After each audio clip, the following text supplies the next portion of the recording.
Pemirsa, beberapa waktu lalu beberapa anak dari Jenderal TNI Ahmad Yani, yakni Untung Mufreni Ayani, Irawan Suraidi Ayani, dan juga Amelia Ayani, mendatangi Mahkamah Agung. Mereka melakukan judicial review terhadap instruksi Presiden nomor 2 tahun 2023, kemudian juga keputusan Presiden nomor 17 tahun 2022, dan Kepres nomor 4 tahun 2023, di mana disebutkan bahwa pemerintah mengakui kesalahan telah melakukan pelanggaran hak asasi manusia berat atas peristiwa G30 SPKI tahun 1965 dan 1966, di mana negara memberikan imbalan ganti rugi. Lantas apa alasan keluarga Ahmad Yani melakukan judicial review tersebut?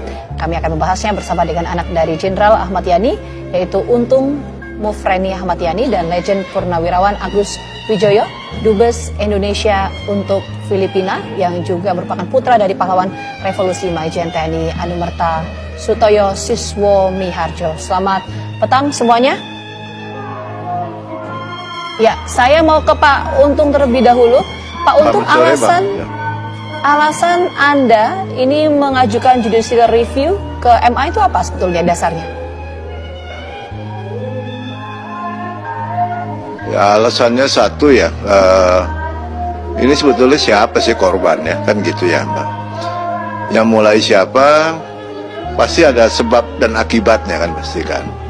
Nah ini kalau Kepres itu bilangnya pemerintah harus mau meminta maaf, terus ada santunan-santunan untuk anak-anak keturunan PKI, malah saya dengar itu ada 4 generasi yang akan ini.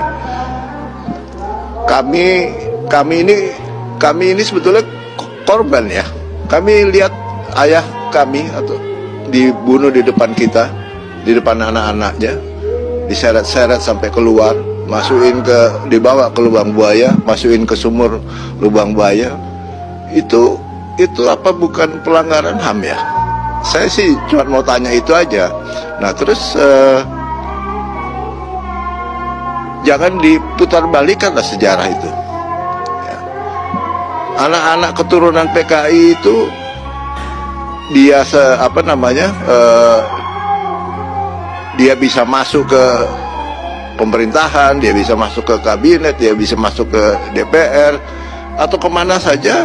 Ya kami juga nggak pernah ribut kok, tidak pernah ribut. Tapi begitu kami lihat ada Kepres sama Inpres, itu udah jadi produk hukum, ya kami harus mengambil jalur hukum juga. Makanya kami menghubungi Pak Alamsyah, salah satu pengacara kami, ya untuk mengajukan gugatan kami ke MA bahwa itu nggak benar, itu jangan diputar balikan lah sejarah.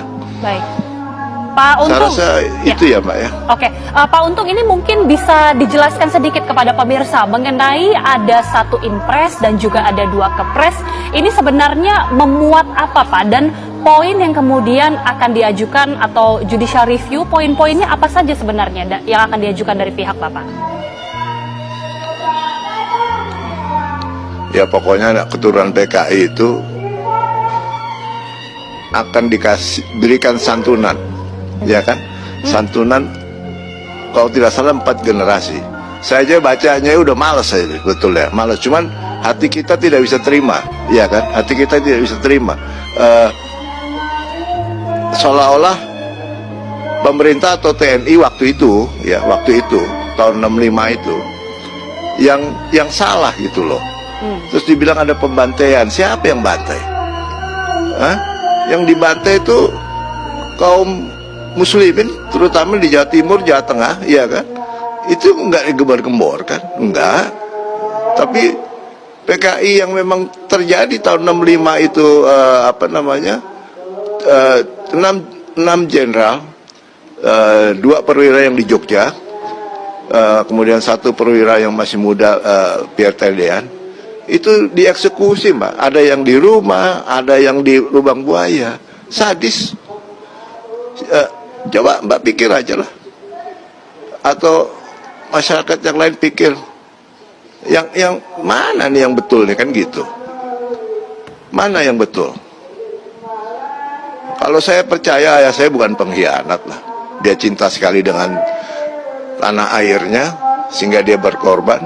Dia cinta sekali dengan TNI Angkatan Darat terutama.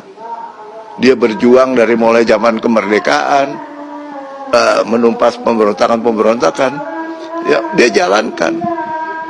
Sampai terakhir dia harus menghadapi maut pada tanggal 1 Oktober. Itu Mbak.